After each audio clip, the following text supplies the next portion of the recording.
The Hail Varsity Radio Saturday morning show. Strap yourselves in. Here are your hosts, Chris Schmidt. Y'all don't even know he was a virgin until he's 28, and now, roll tide. And Mark Kraynak. Time has come for someone to put his foot down. And that foot is me. Welcome to it. Weekend editions here. It's Hail Varsity. As Mark Kraynak, Elijah Herbel, Chris Schmidt in. And fellas, it's almost time for the college football season. And Steve is already wondering where the hell we are at. Too much liquid last night? Not at all. I was talking to Elijah in the pre-show huddle. I've been up since 6. Dogs are fed. They've been out. I've got a cup of coffee. My kid's off to watch soccer practice with his little friend Emma. Mama Bunny's out working and fired up and ready to go. Kraynak, good to see you. Did you get a little coffee and a slice? I got a big coffee. Okay. Yeah. Shout out to our no, wait, they're not sponsored. Hold on, they didn't pay for that. Cover that up, damn you. Cover it up. Casey's, this is your big chance, though. Who's the KC CMO? Have we got a proposition for you? For you. You give us money, we will say nice things. Many. I'm going to take this. I'm going to withhold comment. Hold on. Good. I love your integrity. Oh, there are so many features and benefits I want to say. I know. But I can't. I'm not going to do it. Well, Elijah, how about the pizza? You made your coffee at home. I made my coffee at home. But I guess, Mark, you like no slice of breakfast pizza? That's like not to shout him out too much, but all right, I don't want to get too personal here, but listen, I'm trying to dial it in. You guys just like look at you, Elijah. Body fat percentage not too high. You're doing fine there. Oh, Chris, you've improved over the years. I've improved over the years. I'll take that. I'm better than I used to be. We've seen each other at our worst bellies, right? Oh yeah. I'm coming off of that. And so breakfast pizza is not gonna help with that situation. I'm like counting the macros, and so I'm basically like. So Kraynak right now is gonna step away from the breakfast pizza option, and he's going to go with the egg white and spinach omelet here. That was nice, dog. All right, Gertie, there's your ball. Yeah, I'm doing yogurt, granola, fruit, doing eggs. I mean, a lot of whole foods, grains, doing all that stuff. Allegedly, whole grains. Yeah. So there's the breakfast thought for the morning. Guy is going to be big. Yeah, it is, Eric. It's another hat day. Haircut from Hell Week continues. We're just going to keep that on. All right, bro. I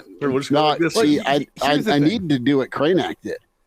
Yeah. I'll tell you what. It cuts out. It decreases complexity in life. Not a lot, but you don't have to shampoo. You don't even have to no product. Nothing. You look intimidating. Oh, I do. You got to look in a good way. I mean, it's a little black shirt Kraynak. Is it? Me and Ty Robinson rolling around. Well, we're gonna high-low you. Guess who gets the low? Yeah. Guess who gets the low part? And see, that's the thing about the shaved head is scared Gertie. She's in my lap.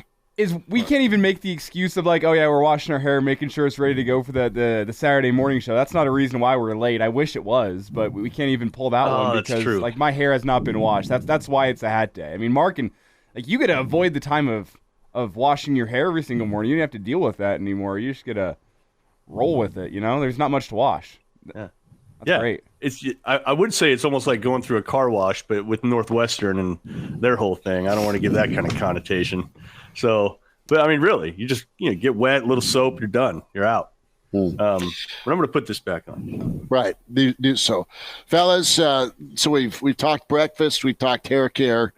It is football season. It is just such a big day today for Nebraska. Why does your dog want to make out with you? For those people that aren't like watching, she loves me. The stream here. Yeah, but like, chill a little bit. I mean, the tongue was getting a little. Hello.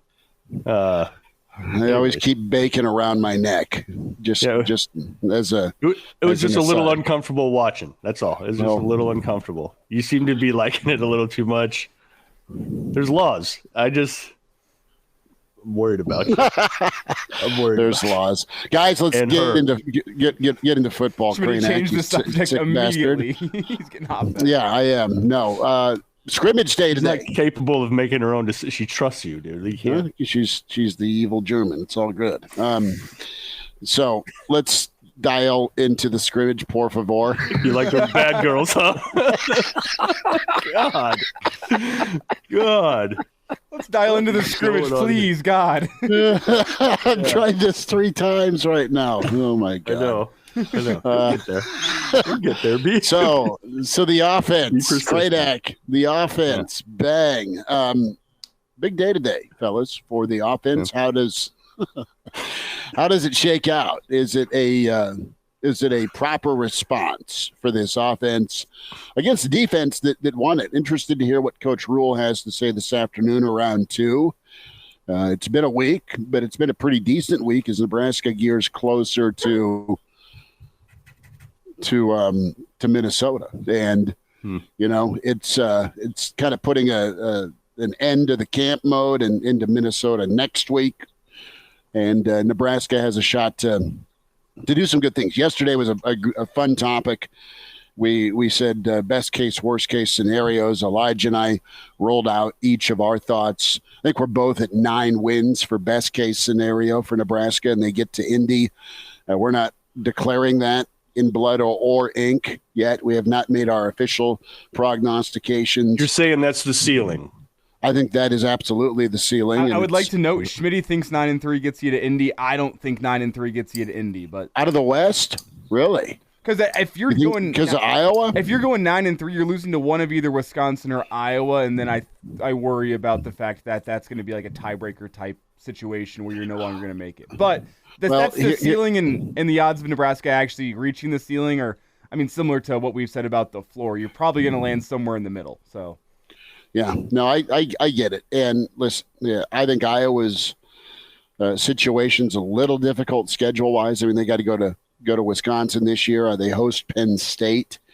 So, and on top of the fact they've got their normal last hurrah. It's never easy to get through the West. When we talk Minnesota, Wisconsin, Illinois, and Nebraska, those 4 squads typically are best case scenario for anyone out of the West is a 3-1 record. So the crossovers, though, I think are helpful when we talk about those tiebreakers in the West. Illinois and Iowa, Wisconsin, and Nebraska all have one of the 2, or I should say 3 big dogs in the East. It's not an easy schedule for some. There are some years where an Iowa or a Wisconsin wouldn't face a Michigan or an Ohio State. And there's examples of that, but it's not completely an easy path. Yeah, well, Nebraska's crossover this year, just Michigan, right? And Sparty and Maryland. I mean, but in terms of the big dog, Michigan, Ohio State, and Penn State. It's not all 3. Yeah. Like it has been a year with all 3, right? Yeah. Would that have been 2020? No, you didn't get Michigan in 2020. I go back to, I think it was 2012. Okay. Yeah. Nebraska hasn't played Penn State as much as I thought they would have, because there was actually a history with them leading into the Big Ten, but for whatever reason, Big Ten hasn't really taken advantage of that one. Yeah, I think 4 times, right? Four times since in 2012 you played all 3, but that was back in the Legends and Leaders days before East and West. Yeah. So I believe you got 2 of them at home. Penn State was not a crossover back then. So when you look at those, though, you look at the crossovers, Nebraska's just gotten Michigan, and they got them at home, right? So that not bad. Out of those big 3, I'd be curious. I haven't looked too deeply yet. Probably should before we open up the topic, for crying out loud. But I don't have Iowa's schedule memorized. Certainly don't have Wisconsin. It's on your wall behind you in your Iowa room. Is it? Yeah. Listen, that's the gold room. It's different. Wisconsin's only crossover is Ohio State, and they get them at home. As for Iowa, they have Penn State and only Penn State out of the East as their matchup. Their crossover. In Wisconsin at who? Ohio State. And so each of the 3 only have one of the big dog. And 2 of the 3 have them at home. I wonder if that is an intentional scheduling quirk by the powers that be, just knowing the balance of power between the East and West has been so lopsided, and that the Big Ten championship games have been so lopsided in favor of the East. If I'm in the Big Ten commissioner's chair, I might be like, you know what, we got to puff up the West a little bit, right? Like maybe not have them run through that sort of gauntlet so that you feature a matchup that at least on paper looks okay, right? I don't know. Who knows? I would do it. They saw how little Purdue moved the needle against Michigan in the Big Ten title game last year. They said, nope. I like what Eric's asking here. Outside of Michigan, what games are a guaranteed loss? Man. Takes a lot of Kool-Aid. Well, that's something we talked about a couple weeks ago. I think you say Wisconsin. A guaranteed loss? The only game that I put down as a guaranteed loss is Michigan, but there's about 8 other games in the schedule that, as of right now, I look at and go, that's a coin flip. I'm not quite sure. Toss-up type game. I mean, a game that you expect to be one score in the fourth quarter. Who can go and pull it out based on talent? Obviously, not having seen how Matt Rule's able to put it all together, but a lot of toss-ups on the schedule, maybe more than a usual year, or more than you'd expect from a Nebraska season, I guess you should say. The past 5 years notwithstanding, just generally when you think about Nebraska as the longer-term Husker fans that follow this program. But look, it's because of the unknown, man. It's because of the unknown. Nebraska has so much new happening. You just don't know how it's going to gel together. And that's what we talked about even going into last year. Yeah. Like, how the hell are you going to predict new quarterback, new offensive coordinator, right? New receiver. All your top players were going to be new. You know, your top running back, your top receiver, your top quarterback, your offensive coordinator. You're just like, I don't know. How's that going to shake out? Like, probably not great. You know, it's kind of weird to thrust that many mercenaries together and see what happens. In this case, new offensive line coach. Right. Yeah, I didn't even mention that. So, you know, predicting Nebraska last year was just like, look, this is obviously a mercenary year. It's a, see if you can avoid being fired kind of year. And then, boom. And then this year, there's at least the promise of more longevity and stability. And what is that worth culturally? What is that worth in terms of when the going gets tough, if people are going to dial in or if they're going to have kind of the mercenary, like, I'm just going to the league mentality? Well, it's important when it comes to details, because that'll translate to wins, theoretically. At least it has in the Big Ten. A man of great detail and fabulous work. We welcome in Brandon Vogel in his football office at Brandon L. Vogel. Vogues, the Saturday matching rugby shirt and that hat, man. What's going on in the hat, Brandon? First of all, this is a hat from the UniWatch blog. Okay. Covers for a long time has covered basically uniforms. Was kind of they have a hat. Yeah, I don't know if they're still available or not, but they've verged into merchandise, and this was one of them that I had to pick up right away. On Deep Track college football fan hat, in that kind of realm, Flight Aware also has hats that you can purchase in multiple colors. You know, when you're trying to see like what coach is going where and all that. So that's good. That's pretty good. Like, what are the most hipster college football hats you could have? Flight Aware is up there. This is like, yeah. Are you just a fan of aviation, or are you a college football? Right. Yeah. I just like to track planes generally. You could do it all day. And there's been a lot of plane tracking for 2 decades here. So Kraynak's gotten into the habit. So, yeah. Vogues, hey, we can't reach through the screen and fist bump and hug. And I don't know if you're a hugger or not, but I'm giving you a solemn nod and a thank you.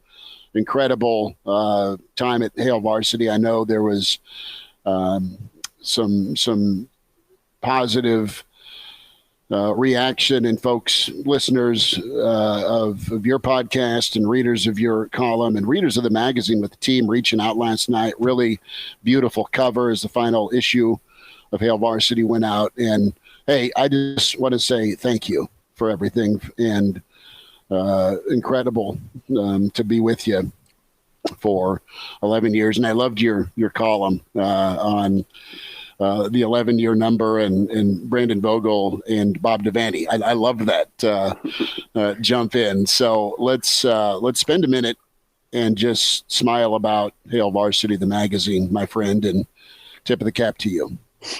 Thank you. I appreciate that. Officially unaffiliated as of today. I guess you can just introduce me as a drifter for now. I did appreciate coming in. When I hopped on the show, right as Mark was talking about avoiding being fired. Irony there. But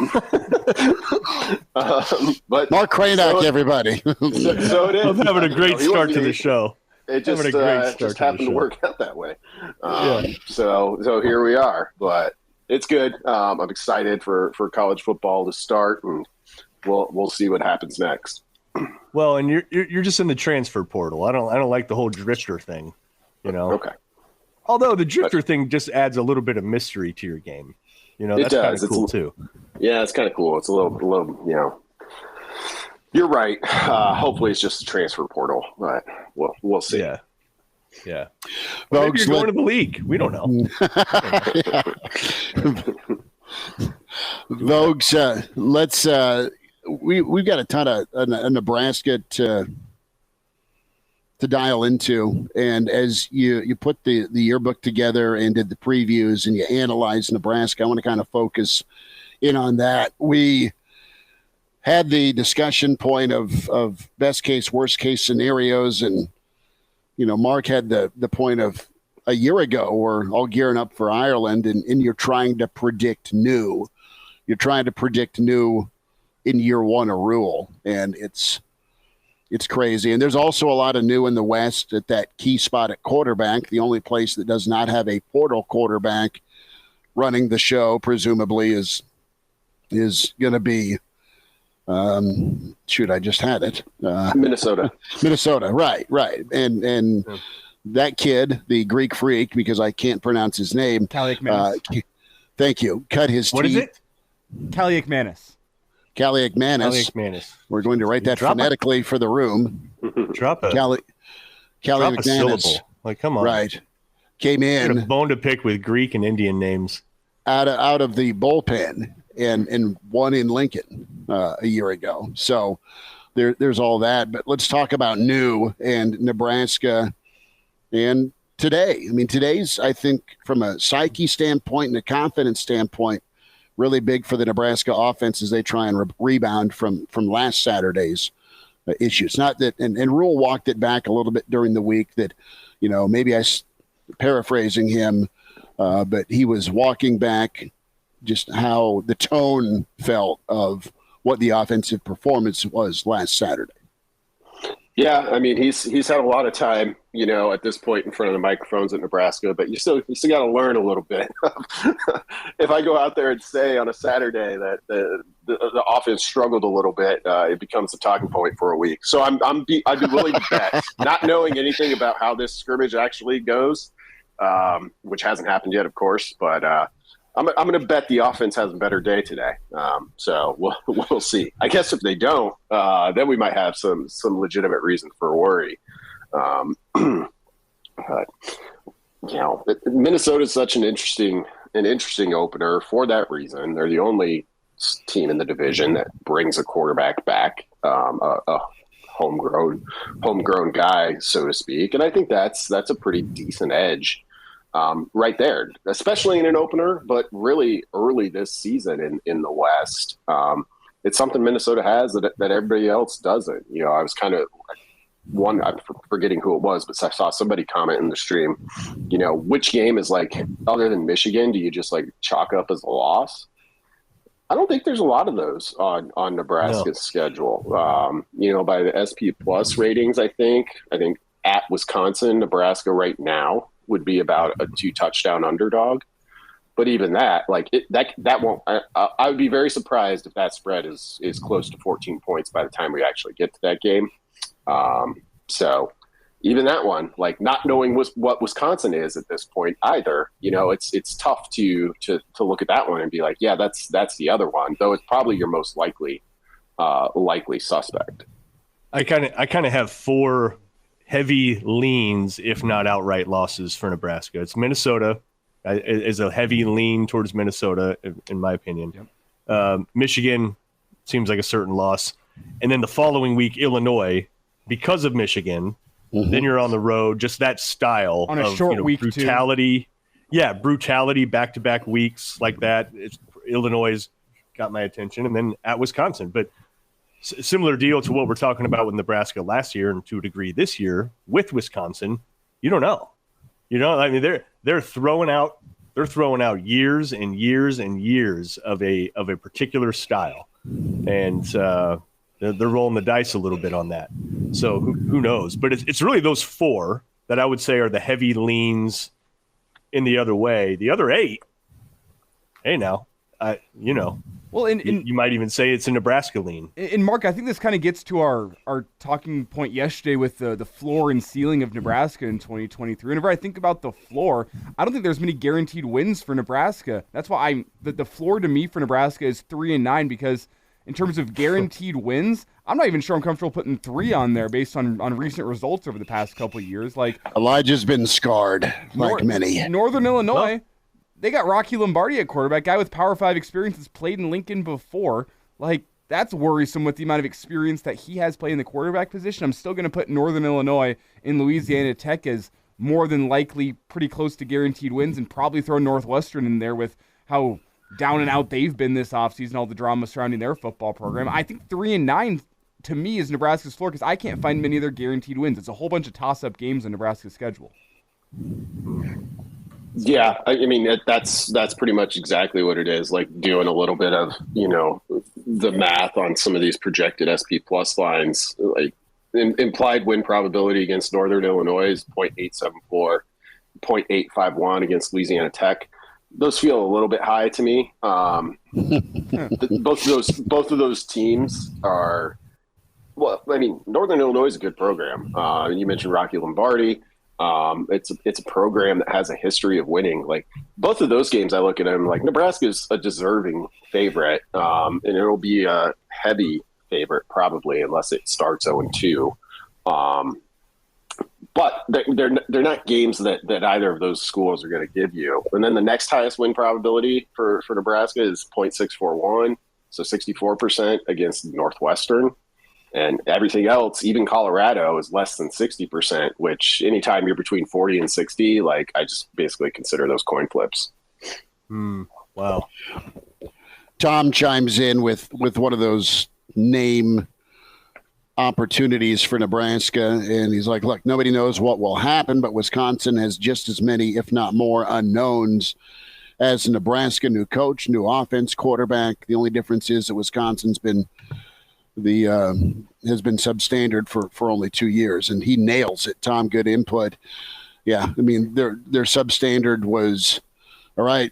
You're 7-6, Chris. See ya. Thanks. You're supposed to be the quarterback whisperer, and that's been Wisconsin's Achilles heel for what's kept them from really being great, because they've had the lines of scrimmage, they've had the running game, and it's been quarterback play that has not. Okay, it's fine to ask a kid to manage, but they've been a far cry from having that Russell Wilson guy that can go out and win it for you. Now, they have found ways to – you look at the Nebraska-Wisconsin game a year ago. I mean, that was one of the mother of all gut punches where you're up double digits against that quarterback in that weather, and they find a way to to erupt for a fourth quarter on you. And I laugh. Not to rub it in or pour salt. It's like, how the hell did that happen, right? Against that team. But if they get it right, and Mordecai is one of those Texas gunslingers from SMU, Vogues, we focus on Wisconsin. They've got a line, and they've got Allen, and they've got a defense. And, oh, yeah, by the way, if they get effective at throwing the football, have fun trying to stop them. Yeah, for sure. I mean, they on paper, they look pretty dangerous between Mordecai, and you pair Mordecai with the Braylon Allen.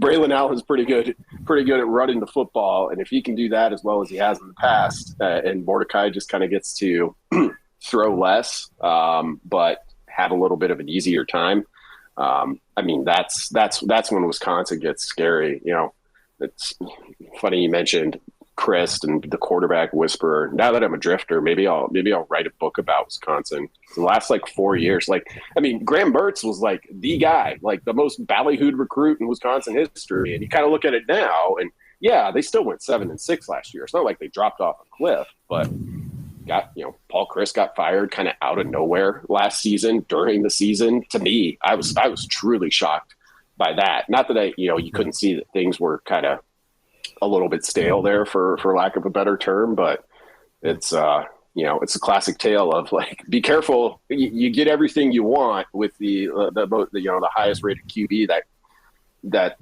program had ever signed. He comes out his first game and completes 21 of 22 passes.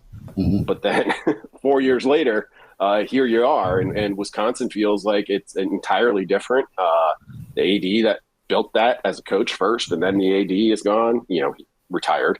The coach is gone, and the quarterback's gone. It's going to start at Florida this year. That's just it. Two of the quarterbacks Wisconsin's had, one went to Notre Dame, one went to Florida. I don't know if it's more so a saying on the transfer quarterback portal market, or someone else sees what Wisconsin couldn't see in him.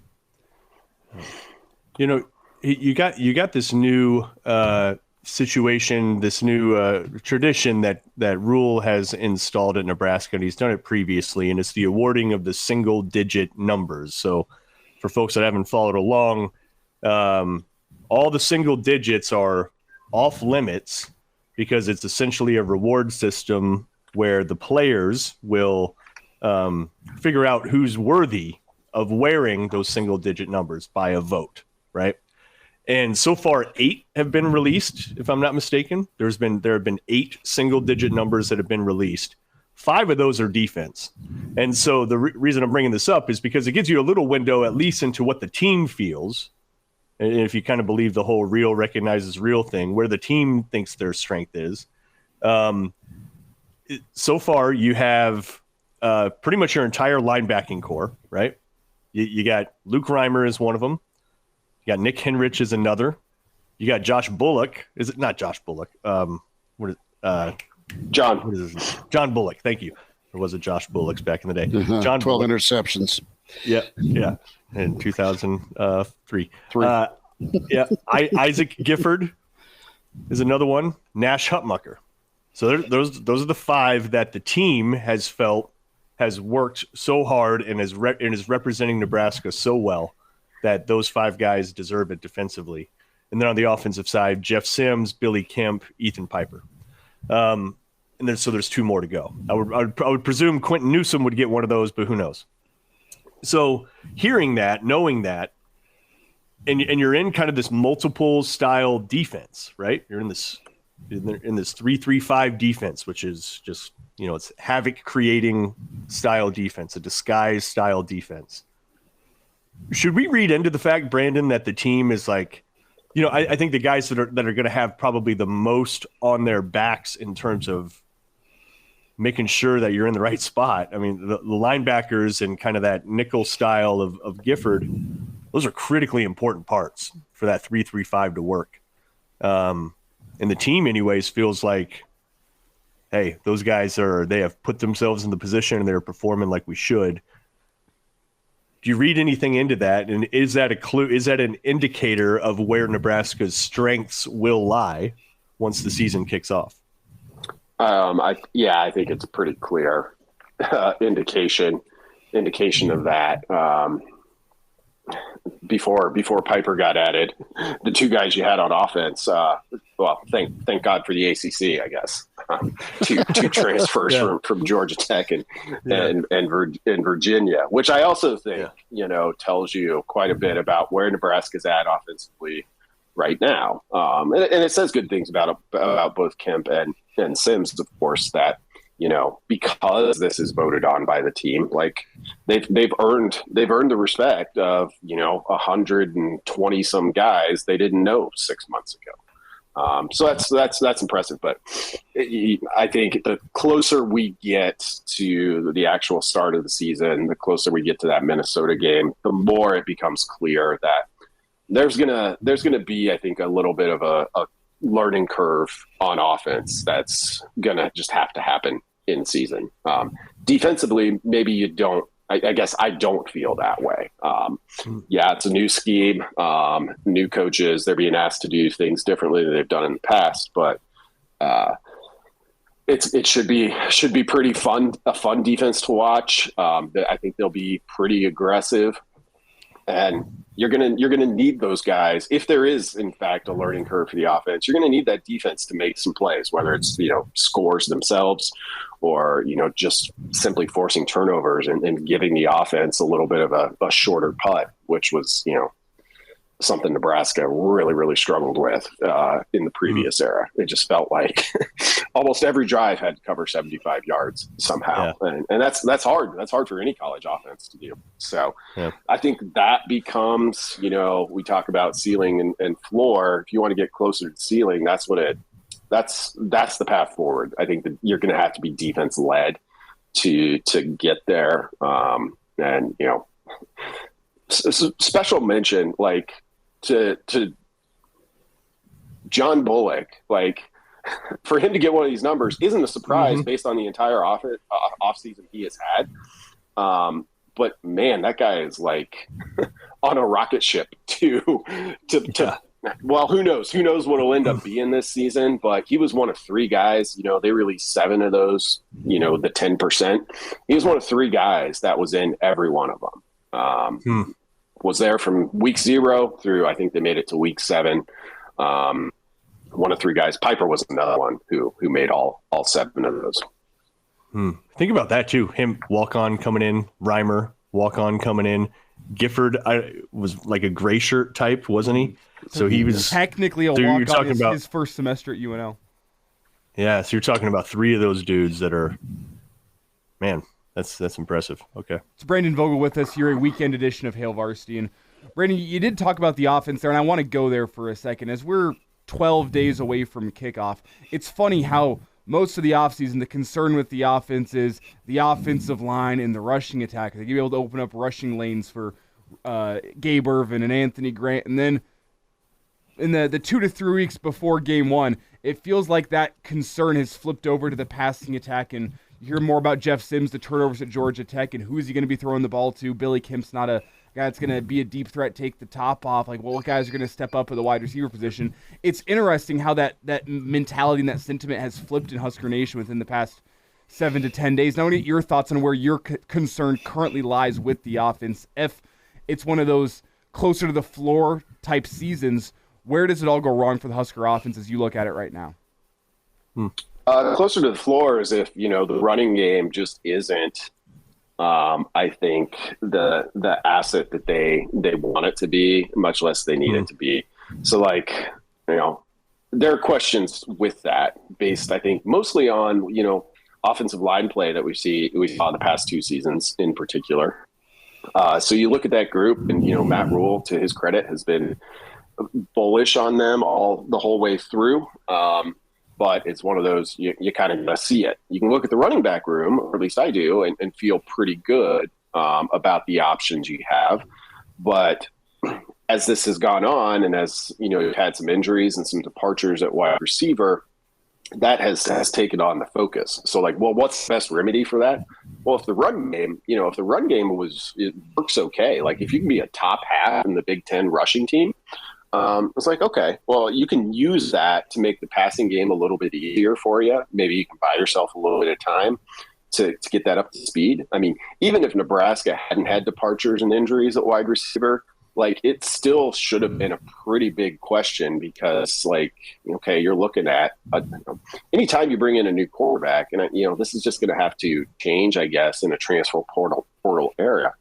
But you're looking at Jeff Sims throwing to an entirely new set of guys that, there's no kind of continuity there. There's not, you have the off season to create that chemistry, but you've never done it in, late October on the road in Michigan or something like that. So it's a big question. And the way forward for Nebraska is, well, you better be able to lead on the run game. It's just how great do any of us feel of saying, yes, they can do that.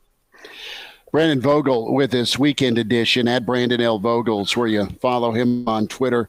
Let's get into the bigger picture as we've kind of built up today's Saturday response for the offense and the turnover question. And I like what Elijah touched on.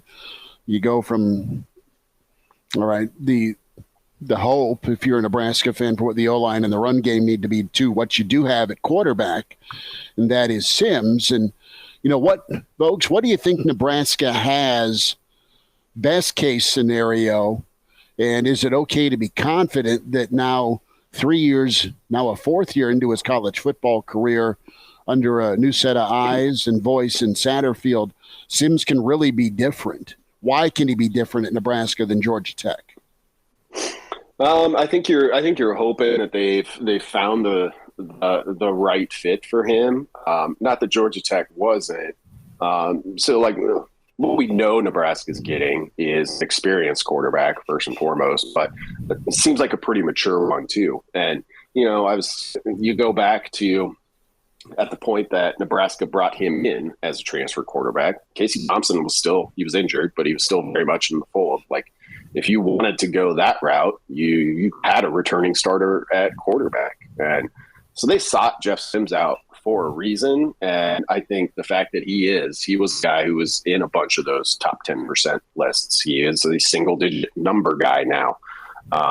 Tells you that I think that all backs up that they got what I think they thought they were going to get with him. So that's encouraging. And then from there, you can look at the numbers at Georgia Tech. You kind of got to pit those against, I think, what Georgia Tech was and wasn't during those years. And it is what it is. I mean, I think it was 2 seasons removed when Sims got there, but that was triple option offense. I think 2 seasons before he got there. And it was a big win for Jeff Collins in recruiting to get him. It's just, it didn't seem like he had the perfect complement of skill players around him at all times. And who knows if he does now? That still remains to be seen in Nebraska. Brandon Vogel was with us, and I think something else Nebraska's getting at quarterback is a bit of an X factor just athletically, which I don't think the Big Ten is littered with those kind of guys. I think you have to go back to, Josh Fields was one of those guys, just a supreme athlete that can do things off schedule. Adrian Martinez was one of those guys that could do things off schedule. And it's kind of hard to come up with a ton more than that. You've had a lot of good quarterbacks, quality quarterbacks. You've had a lot of don't fumble the ball, son, quarterbacks. Right.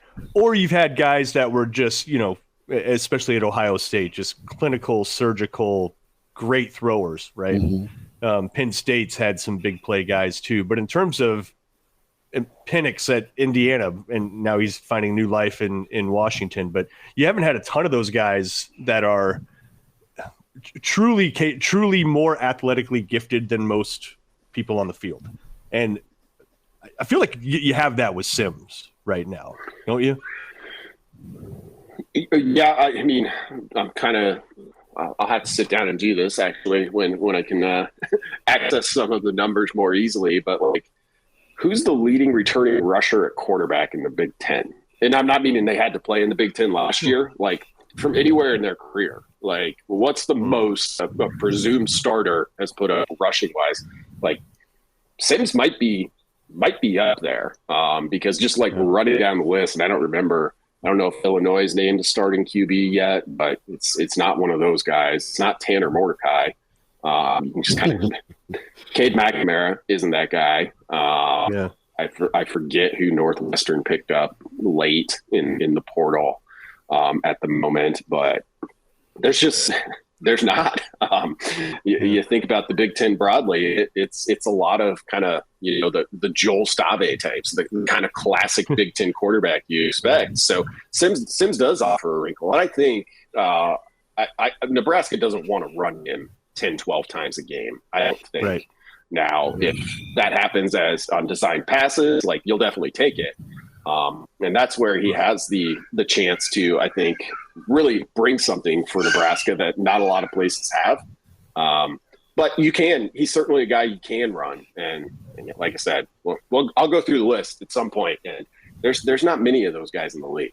Brandon, this brings up an interesting question here, and I'm going to kind of take a question that Moonbot has here. He says, can Sims have a better passing percentage than Casey last year? And I don't want you to explicitly answer that, but in terms of stats that are going to be more important to gauge how well Sims has played in this upcoming season, do you think it's going to be completion percentage, or is it going to be something more akin to yards per carry? What's going to be more important for Sims in this Husker offense? It's turnovers. Yeah, I would say probably the first one I would look to would be interceptions. So Casey Thompson was at 63% last year. We just pulled that up. And Sims' best season was his sophomore season when he was right at 60. So I guess if you're asking me to take an over-under on 62.5 for Sims, I'd probably take the under at this point, which would be under what Casey Thompson had. But that season, that sophomore season, when he was at 60%, which is his career high for a year, when he was, I'm forgetting, I think he's still at 10 interceptions, which is what Casey Thompson was at a year ago too. Like, that's going to be the big one. Can you avoid those? Not all interceptions are always totally on the quarterback. But he's a guy who, hasn't had that season where, you just have 5, and there were, he didn't play all last year either. So that's the big one. I think you do want to see that completion percentage around 60, I think, for a quarterback like him. Now, if you got a pure, 60 would be bad for a Tanner Mordecai. And that's just, you kind of got to adjust things for what type of quarterback you have. It's turnovers, that's interceptions, fumbles, and then I'm going to pair number of starts versus missed starts. I mean, it comes down to me to turnovers and injury that's been the storm cloud, so to speak, Vogues, and it's not all his fault. Again, we're not pinata in the kid. I'm just saying, for Nebraska, back to this original point of best case, worst case, for Nebraska to be relevant in November, for Nebraska to be a team that can go stun a really tough out to open the college football season, let alone conference season, it's got to be a lot of Sims doing the right things at a high level in big key moments. But it's also Nebraska's coaches and offensive job to keep him in, keep it in 3rd and 3, so to speak, with the play calling and the situations. I'm so fascinated to see how that kind of comes to a head, and also just where the confidence level is at after today offensively. They're going to say and do the right things, but it's going to get down to pressure, and he's going to have to go make a play when he's got to. We talk about being able to run the football when you want to run it. There's going to be a 2-minute drill situation. There's going to be moments where Sims is going to have to make a play throwing the football, and can he succeed at that more times than not for Nebraska this year? Yeah, I mean, the goal, I think, for Nebraska offensively is to have a season where Sims gets to just play the game instead of be the game. And I think at Georgia Tech, a lot of the time, he was the game on offense. And we basically watched it for 4 seasons at Nebraska. Later to Martinez, a little bit less so, ironically, in year 1 when he was a true freshman. I mean, we all saw his talent, and it was, obviously really, really encouraging. But you get two seasons beyond that, and the run game's never really got back to where they needed it to be. So, hey, guess what? It's 3rd and 5. Who's going to get the ball? It was Adrian Martinez. It's great to have a really good quarterback, but man, you really need you need help, and hopefully, like for Nebraska, if it's going to approach its ceiling, I think that's what defines it more than what Sims does himself. You've got, as a guy that is literally wearing a Uni-Watch hat, so somebody that clearly appreciates uniforms and all that goes with that, couple things. One, we got a big man wearing a low number at defensive tackle, right? You got Nash Hutmacher wearing number 0. Unprecedented in Nebraska's history. That has never happened. So that's first part of the question. Second part of the question. So the question being, what do you think? And the second deep question. The second part of the question is Nebraska's quote unquote alternate uniforms. Nebraska's alternate uniforms are the most subtle. Like everybody else goes crazy. Nebraska's like, oh, let's go nuts and let's remove a stripe, or let's add a blue color around the number. Like, it's the trained eye is the only one that knows that it's an alternate uniform. So the second part of the question is like, can Nebraska stand to, maybe, I don't know, take a leap and really try something alternate, or are you okay with the remove or add a stripe approach that Nebraska's been taking? Yeah. Well, so first on Nash, love it. Back when the NCAA football video game still existed, didn't have the option for number 0, I don't think, or maybe it definitely wasn't in the real game. Yeah. That just came out like 3 years ago that they made that a usable number. But you always took your high profile big time D-line recruits and gave them a skinny little number. But Randy Gregory. So you really gotta think about, okay, number 1 looks weird on him. Number wasn't available, but 0 that still stands out pretty well. Jacob Padilla and I were joking a couple of weeks ago because we had a feeling that Ethan Piper was coming. He's like, I can't wait to see a single-digit offensive lineman. I was like, yeah, you got to go with 8. I think 8 is the number for a single-digit offensive lineman. You need some width. So that's that. As for the alternates, 2011, 12, Nebraska tried the wild alternate game and didn't go super well. No, you're right. So I kind of liked this. It was an interesting challenge. Like, okay, yes, it's been well covered. I think historical quirk that Nebraska wore blue in that first Oklahoma game at Memorial Stadium. Going with the blue jersey would have been way out there. Like, people would have lost their mind. So this was kind of just tasteful. It was like, yeah, here's a little nod towards that. And it's not going to sell you a ton more jerseys, I don't think, just because it looks so similar. But I actually appreciated the restraint. And maybe would have brought a little blue into the helmet too somehow. Something, right? I mean, look, the Red Sox go yellow and blue on their City Connect, and they're hallowed, and they haven't changed anything since the 1740s. Like, I don't know. Nebraska can do not that Nebraska needs to come out and go like Noid style, like they did with whatever that was. Oh my God, with just a big block in on the.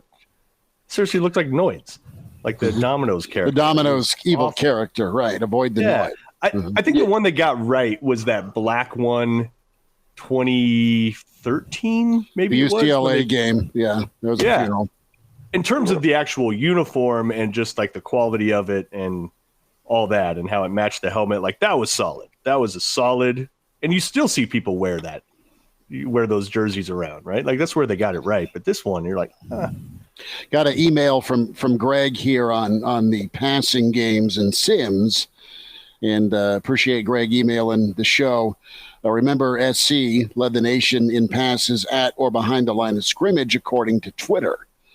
So it's one thing to see the bubble, the dreaded bubble, or the swing pass.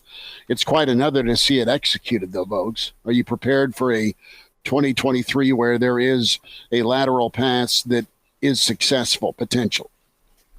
Yeah, I really am. I hadn't heard that stat about South Carolina and Satterfield last year, but that's intriguing. I mean, we talk about the run game in a very traditional sense. That's when you hand the ball off, right? But really, those and, coaching staff continues to bring up kind of positionless football. Like, that's what they're talking about is, lining up these combination of receivers and running backs. And, you got Janiran Bonner, who was a wide receiver. Now he's a tight end, except for when he's a fullback. It's just like, we're going to get those guys the ball in creative ways. And it'll be really interesting to see. And that's one of those other things. Like, I was talking about, you need the run game to work to make things a little bit easier on your quarterback. Well, let's say it's not. Well, here's a way to do that technically in the passing game. where mid you can make things a little bit easier. I mean, that short passing game, the passes behind the line of scrimmage, that's just an extension of your rushing attack, really, when you think about it. You just get the ball out wide quicker, and now it's one-on-one matchups, receivers having to block corners. Do you really believe that, though? Because I was thinking that, too, and I know that's the refrain, is that it's an extension of your run game. Well, it can be if you have receivers that block like Big Ten wide receivers are supposed to. I know, but it totally nullifies the action in the trenches, which is kind of the cumulative benefit of the run game, right? Is that you're leaning on somebody so the fourth quarter opens it up. I just never bought the whole it's an extension of your run game. Well, I think of it in a sense of it's not you're changing around where you're putting the strain on a defense. So, hey, we look at Nebraska's offensive line last year. They've struggled. Instead of putting them in a mano-a-mano battle against Michigan's defensive line, you say, I like our chances of our wide receivers and their size being able to wear out the cornerbacks all game. And, hey, guess what? When the fourth quarter rolls around, instead of your 3-yard rushes turning into 15-yard rushes, it's your 3-yard swing passes and screen plays that are turning into 15-yard ones because the quarterbacks are tired and they're tired of taking on blocks. And then, hey, maybe they're going to get caught lacking and see a screen action, and they're going to let a guy go deep. It's kind of changing where you're putting the strain on the defense, where you're putting the body blows. Instead of the defensive line, you're putting it on the secondary. That's how I see it. But in your mental image, as you think back to it, like it doesn't seem like it's worked, right? And maybe it works elsewhere. But here, yeah, it's just 3 yards. It's not. It never turns into 15. It's 3 yards. It's a holding penalty, and it's a fumble. So yeah. Hey, I think exactly. And so Broad, 2009. Broad, like broad, like is that what you call it? B-Rod. B-Rod. B-Rod or. Yeah, or not Sinatra in the 1940s talking to a waitress. Broads. Yeah, I got this broad over here. Hey, what's a bath without Bubbles? Hey, Bubbles, get over here. Thank you, Rodney.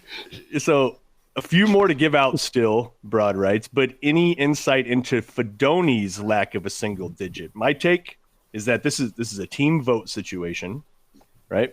So the first three, the first four were what? Reimer? Am I mistaken there? Yeah, Reimer. No. Who were the first four? It was Sims and Kemp. Reimer, Gifford, Sims, Kemp. Yes, that's the four. Reimer, Gifford, Sims. Ooh. So yeah, we're screwing up there. Huh. So was it 3 offensive guys to start and then just one def? Because there was 4 that were announced originally, right? Piper wasn't it wasn't in the first picture. It's 5, but he wasn't really announced because he wasn't actually going to That's right. Digit. That's right. Okay. So it's a team vote situation. So the no-brainers have been taken care of at this point. There's 2 left. So those guys are now out of the voting. So who knows? Fedoni could have been the 9th vote getter, the 10th vote getter. They just haven't announced it. So as those other guys have come out, my guess is, since you have 5 of the 8 that are defense now, you'll probably try to balance it out 5 and 5, maybe. And if you do, I think you have 3 candidates left on offense to earn those single digits. Fedoni's one of them, based on how he's worked in the offseason. He won a couple challenges with him as a team leader. You've seen the guy's build. I mean, my God, he's solo flex. The dude has turned himself into a monster.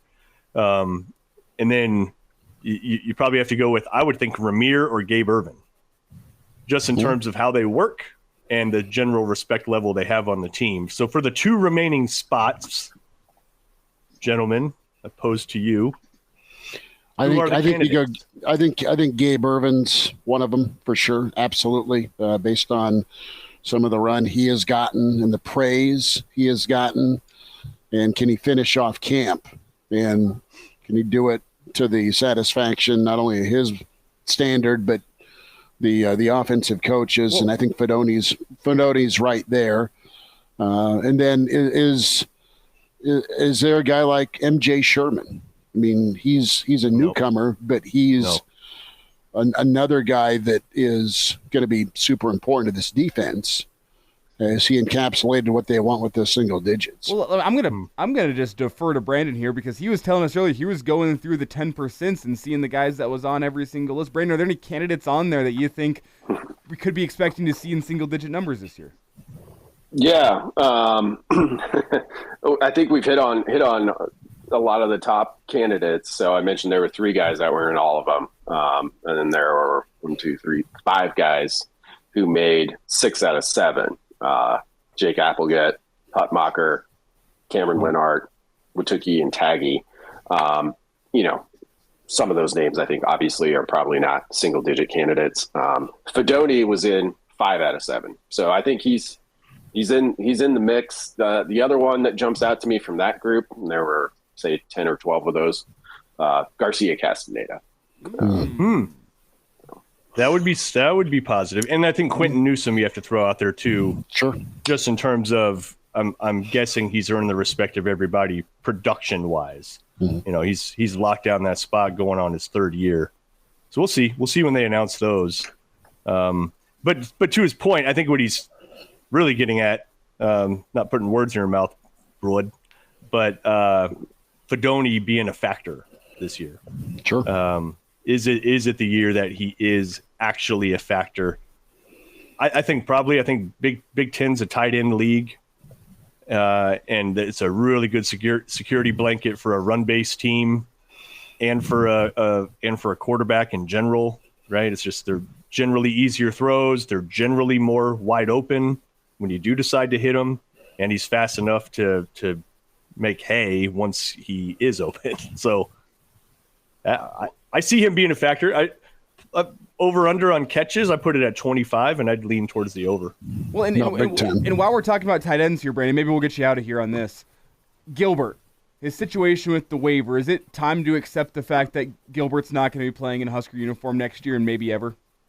And you're talking Eric Gilbert, the transfer from Georgia. Yeah. And the coaching staff has flip-flopped between calling him Eric and Arik, so I'm just going to call him Gilbert. Yeah. Let's just go Gil. All right. I mean, I'm not ready to I don't think they're going to get kind of the last minute transfer waiver for him to be ready to go to start the year. Doesn't mean it couldn't come during the season. But it's just, I can't say it any better than Matt Rule did. It's bizarre.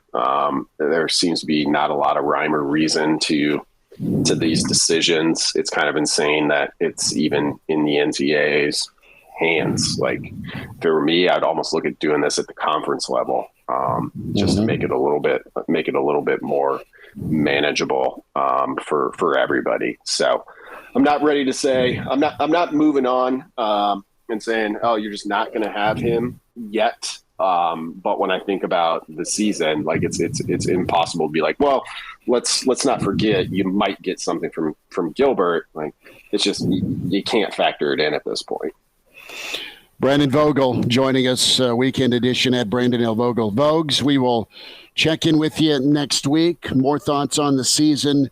Thanks for giving us a little overtime today, bud. Sounds good, guys. Have a good one. You too. Appreciate you, Brandon. A little overtime might be the overstatement of the year. Brandon joined us for a good 45 minutes there, so shout out to Brandon. Yeah.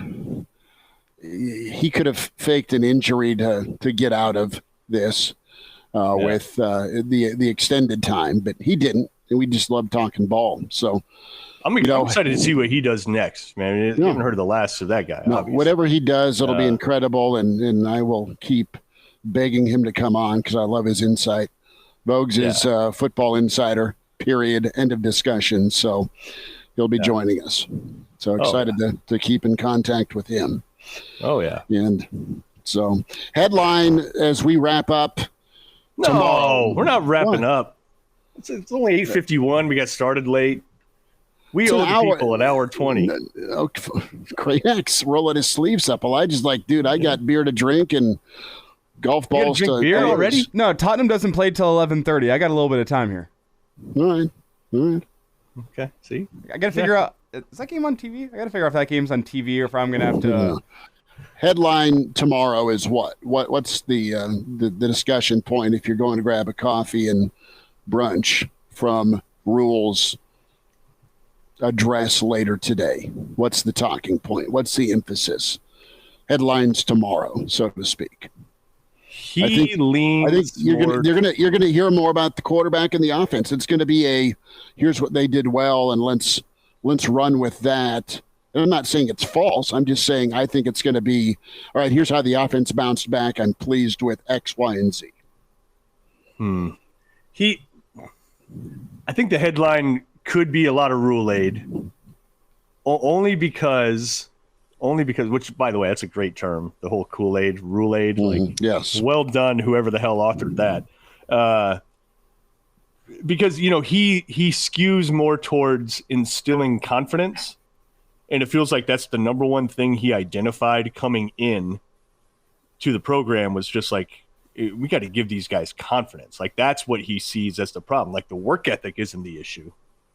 I think they've been pleasantly surprised. It's not like they're trying to like tear the culture down and build it back up in terms of a certain work ethic or mentality that you have to have. Like, that's there, right? So kudos to Frost and his crew for at least instilling that and recruiting guys that are like that.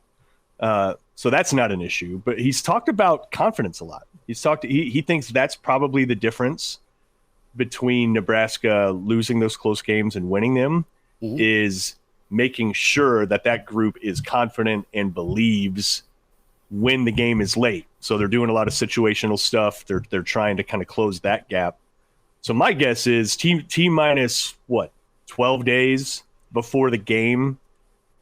I think anything you're going to hear out of Rule, because again, he's not worried about their work ethic.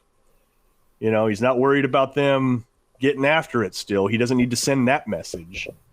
I feel like he's going to send a message of, oh, man, team looked great. Wow. Offense looked great. Defense looked great. Sometimes this team got the upper hand and the other team got the upper hand. But collectively, wow. I think that's generally what you're going to hear. I think it's going to be a case of not getting into the specifics of the scrimmage. I don't think he's going to want to do that 12 days out. Not going to hear much about that. It's going to be liked the intensity of the offense. Something along those lines, like how the offense came out. I think that's going to be one of the first talking points is, man, they really responded after last week. Whether or not that's true, I think, Matt Rule, as you said, Mark, we're in a period, we were talking about Nick Saban's quote the other day of, you got to know when to kick him in the ass and pat him on the ass. When to pat him in the ass. And I think we've reached a point of pat him on the ass. I think it's going to be a time for liked the intensity, and I think we're even going to get a little drop in from Rule about, man, some of those guys made some depth chart decisions pretty difficult for me today, because we're also getting into the nitty-gritty time of developing your depth chart and getting into game prep for Minnesota. That's going to be next week. I think we're going to have some sort of quote about Rule about hard decisions on the depth chart, and that's now going to be a talking point for us next week is where are those hard decisions on the depth chart. And as I look at it right now, you're probably looking at running back, you're probably looking at wide receiver, and you're probably looking at that safety spot that Miles Farmer vacated in terms of tough position battles. And maybe Matt Rule's going to throw some other names out there, some other positions out there, that there's going to be some tough position battles. But that's where I think it's going to be tough, and I think that's probably going to be our talking point on Monday following the scrimmages. What's this depth chart going to shape up like? It's really going to be, to your guys' point about encouragement and confidence, but there's also reality. You can be proud of the progress you made. You can be excited about what these guys are going to become through continued development, but you still got to be able to go perform. You still got to be able to go do your job and go win football games. And that's going to be, where does that encouragement and confidence leap to results? And that's what I'm at. And him being such a masterful motivator and connector. I mean, he gets guys to play and maximize. I mean, that's what he's done. That's where he's won. So that's, again, the old Ted Lasso believe sign. That's something he's been about. That's part of his coaching persona. So it's all part of this formula. And it's huge with Minnesota, because if they go get this done, a week from Thursday, to really truly get off with momentum and steal a win or play well enough to feel good about. I'm not talking moral victory, but I mean, there's a lot of things you can take away from Thursday night, good, bad, ugly, with all the season left. No, he's got to really hone in on the encouragement, but also hold them to a firm standard. So it's not it's not false pats on the ass. But it feels like that's not an issue, right? Like it just feels like his team has high standards. Sure. Right. It doesn't mean that it's worked or anything, but it's, that has been a consistent refrain across the entire staff is they're actually effusive in their praise for how much the guys work. Like that's not an issue. It's just not. And whereas a lot of more bound programs, that's an issue. Yeah. Well, and I think it's very real. I think they've got a bunch of workers. I think they got a bunch of guys that are going to put the work in. And, the work's never been the problem. Sometimes the guidance has been. And can the guidance be right for once in a long time? That's the $1 million question, huh? It is. I'm looking, by the way, there was at one point, there was a live camera feed from the construction of the new facility, right? Mm-hmm. And there was a point where I don't know if it was during a scrimmage. I think it might have been, or during like a half pad scrimmage or something like that, where you could like flat out watch who was on the first team defense, who was the second team. And as soon as the university caught wind, they cut off the camera feed. I'm just wondering if they've forgotten. We're talking about the live construction feed. There was like a bird's eye view. And there were some sleuths out there that were like, okay, here's who was running with the one defense. Who was running. That's dedication to be tuned into the construction camera in the name of first and second team offense and defense. But apparently you could really see it, right? You could really see. And the first team defensive line was Nash and Ty and Blaze Gunnerson, who hasn't gotten a lot of run, but has ascended to the top of that depth chart, apparently. And then, anyway, you were able to name off like 10 of the 11 starters. Kraynak, are you going to show up and still out there? Are you going to show up and volunteer your time? Are you going to go as dressed as one of the village people just to get a good look at the scrimmage today? Kraynak can show up with a hard hat and a glow-in-the-dark vest, start hauling steel beams. No, you do it like the elderly folks that wear the yellow jackets that are volunteers, and so you're going to be you're going to be the event staff, the yellow coats. Well, have you ever seen the video of those guys that just walk straight into Disney World, like all these random places, just because they're carrying a ladder, a clipboard, and wearing the high visibility vests? They just, like walk into places. They're wearing their high visibility vests. And they got a free day at Disney World because they just walked right through the front gates, and everyone just ushered them by. And then they went and they were just hanging out in like Gordon Ramsay's kitchen because you have a ladder, a clipboard, and a high visibility vest, and everyone assumes that you're meant to be there. No one asks any questions. They just walked like wherever they wanted to go. I think you can do that for Husker football practice. Little name drop situation with Jim Rose back in the day when I was his intern. Former you helped him with a book. Yeah, former play-by-play announcer in Nebraska, and then obviously love Rosie. Rosie's awesome. Helps raise his funds, and really gifted broadcaster. He's on KFAB in the mornings.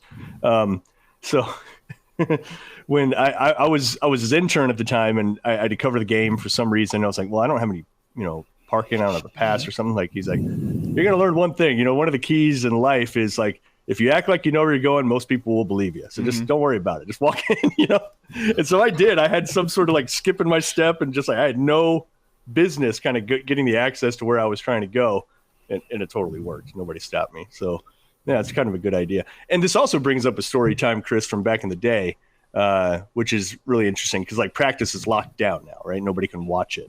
No. Back in the day, where they practiced kind of near Buck Belzer, God rest his soul, you used to be able to just line up at the fence and just flat out watch practice. It was great. You guys sent me over. I started working for you at KRNU, you and the sports staff, and you sent me over. It was Solich, and it was the D'Angelo Evans saga. Where's D'Angelo? Or actually, it might have been Crouch. Might have been Crouch in '99. Does that sound familiar? Yeah, it does. Man, we're old. Yeah, but yes, that does sound familiar. Kraynak's like, you head over, just walk in. I was like, do I need a pass? Like, and Kraynak, to his point, said, no, just act like you know what you're doing. But for real. But you used to be able to watch practice, and there's only like 5 people covering practice. I think me and you were covering one time. You might remember this. You asked me about the Yankees. Right. And Solich pushed me. And he's such a compact fireball. Like, I went back a good 6 feet. He was doing it as a joke, Like I asked him something stupid about baseball, and he pushed me, and like I went far. Like, well, and then you would use said soundbite for years to come. I like baseball. You just play the hell out of Solich doing. I like baseball. I like baseball. It's tremendous sport. But what was cool is you could line up at that fence, and you were right there, right? You saw practice, and I believe it was Vanden Bosch. So they were doing, it was a live scrimmage. It was a game week, not scrimmage, but it was just live full contact drill. And in a game week, full pads. People do not understand and appreciate the level of violence that those teams practiced with. My God. The only other thing I've seen that's and I'm just guessing it's not really like that anymore, but Vanden Bosch and the tight ends and or the fullbacks that had to pick him up, they were sort of working on like edge pickup and things like that. Dude, those collisions were it was 100,000 miles an hour, full on contact, like concussion time. Let's go. And you're just like, my God, like those dudes pull that off every week. It's an entirely different mentality and approach, just how physically, and football's a violent sport. We all know that, but this was even shocking to those standards, right? Only other comparison I could give to that is Paul Homer. He's a former All-State fullback linebacker at Millard North. They had I think it was 06, 07, they had a backfield where all three of the guys went D1, right? Jeff Tarpinian went to Iowa, became a linebacker. Paul Homer went to Washington as a fullback. Corey Young went to Nebraska as a tailback. Like that was their backfield. And Millard North runs that double wing, you know? And so it's all physical, right? And Homer, they're going against like a scout team defense. And they probably have like 100-person roster at that time, right? A big roster. But they're going against a scout team defense where it's like, you know, linebackers that are sophomores that are maybe $170, right? They can't quite grow a mustache yet. And then here's Homer, who is 6'1", 240, looking like Chong Li from Bloodsport, just ridiculous, you know, huge guy. And he rep after rep after rep, just lighting the hell up. He is going full speed as a Division I fullback on a 170-pound linebacker. And these dudes he is freaking launching these guys. And you're just like, how the hell why do any of these guys want to keep doing this? Like, why you playing? You know it's going to happen. You can have whatever mentality you want. You can be like, well, iron sharpens iron. Like, bro, you're like iron pyrite. Like, this is not. No, it comes back to love of the. It comes back to love of the game, and the guy that's getting his ass kicked at one point with some acne and a 130-pound weight frame turns into that 190-pound guy by his senior year. To your point about Vanden Bosch, and when we talk about Nebraska football being physical and developing and making Saturdays the easy part, when we first got into doing this, they were doing that, where it's a Wednesday practice. Crouch is a redshirt sophomore on that 99 team, okay? And practice allows guys like Vanden Bosch to try and rip Crouch's head off. Yeah. Where it's a one-on-one deal. It's almost like an Oklahoma drill. Vanden Bosch is right there to try and kill Crouch. Crouch makes a move and takes off, and Crouch is laughing at him as he runs by. And Vanden Bosch loses it and goes George Carlin with his language. The mad German goes mad. But that's kind of the situation you had to get better as a quarterback at taking hits like that. And then a guy like Vanden Bosch practicing against an eventual Heisman Trophy winner that is just lightning to try and catch as a defensive end, because that's prepping you. Someday you're going to be on, coming off the edge as Vanden Bosch at 3rd and 8. 100%. You're going to need to be able to make that one-on-one tackle against the quarterback. So 100%. But I'm just saying, as the I don't know, the research on the brain and the physicality, and as they've kind of backed down, the amount of times the NCAA has instituted where you can go full contact and you can go full pads, and there's just more what is it, like once every 10 days or something like that? Yeah, there's more of a focus on it, but this was week after week after week, and that helped build that mentality.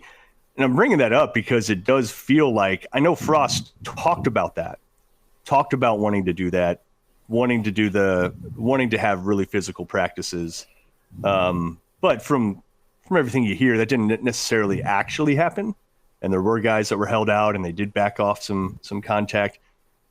Doesn't feel like Rule's doing that, right? It feels like they're really emphasizing collisions, emphasizing contact. And I think that alone has been kind of the missing piece culturally for Nebraska, dating back to then. Whenever you're talking about the 90s and how they used to do it, listen, it didn't mean Nebraska was going to win every game, but it was going to be hell, right? It was going to be hell. And if you beat them, you earned it. Like, you definitely earned it because those dudes were coming after you, like, across the board. Didn't mean they won everything, but seriously, you just go watch any of, like, the 2001 Notre Dame or 2000. Just watch any of those games and just look at how physical even the corners were coming up in run support. It was just an entirely different mentality. That's what I'm hopeful. It seems like Rule gets that. And he's actually designing practices and drills to encourage and instill that. Well, it's part of the development. Maybe we'll end it on this. Let's go find out. I'll see you gentlemen on the roof of Old Father here in about an hour. I think what you do is you go Walter White and you get to that third level of the parking garage. I'll bring the beer if you bring the brats. Okay, deal. Do a little grill action. Are we going to do spicy Italian or do you want sweet Italian? Do you have any like hot links? Good. Can we have a little production meeting on the air here real quick? Let's have one. Sure. Okay, sweet. Thank you. And this will give a little insight to the people that are watching. It's great. It's great. We're bringing them with us behind the scenes. So Minneapolis, it's coming up. There's some off schedule stuff happening there, right? That's Thursday night game. Right, we got the Saturday morning show. It's a different thing. What are we doing? Okay, we've got the Wednesday. So I will do KFOR Wednesday morning. I fly out after that in Omaha or in Lincoln. The KFOR morning show will be in Lincoln. I fly out after that, and we'll land in Minneapolis, and we'll have the Thursday Hail Varsity show from the Graduate. Make that so from the Graduate in Minneapolis. Back up. Wednesday. I will do Wednesday's Hail Varsity show from the Graduate. I will do. So KFOR in the morning, get on a plane, afternoon show in Minneapolis. Dude, you realize how big time that is, right? Like from the Graduate. We love the Graduate. We've been there the last 3 trips to Minneapolis. Are you hearing yourself say this out loud? Like you're pulling like a Dion, play in the playoffs and then go play in a and then NFL game thing. We'll be there Thursday morning for the KFOR morning Chris show. Chris is rolling in on a branded chopper, and they're just dropping at the from the Graduate. We'll be there Thursday night leading up to kickoff from the Graduate. And kickoff is 7? 7.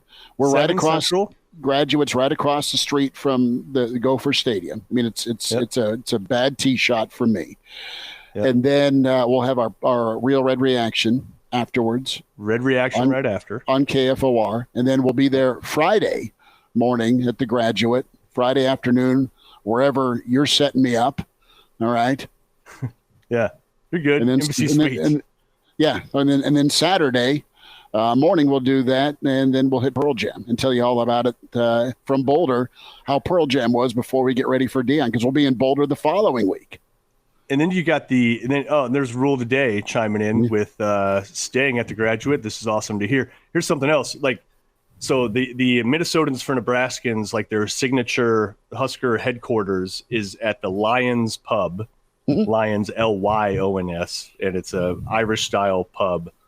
It's either connected to or just a little bit of a breezeway from the Embassy Suites Hotel, which is also where we'll be staying for part of the time. Chris is going to be a roamer, a wanderer. He's staying all over Minnesota. He's doing, but the Lions Pub, that's right there. That's right there. So okay, we'll have a little action there too, and maybe even talking to them, Chris. That's an idea. Again, this is why we're having a production meeting live. No, you might be able to do it. You might be able to do it from there. No, well, we're locked in Wednesday, Thursday, but Friday, Saturday to soak in the afterglow of a win if you're a Nebraska fan, or drink Lions your sorrows away. Yes. Potentially. Yeah, set us up there. I'm gonna get in touch with those guys. I'm going to try to set that up. You call Eddie Vetter. Yeah. Tell him we'll have some red wine for him. Oh my God!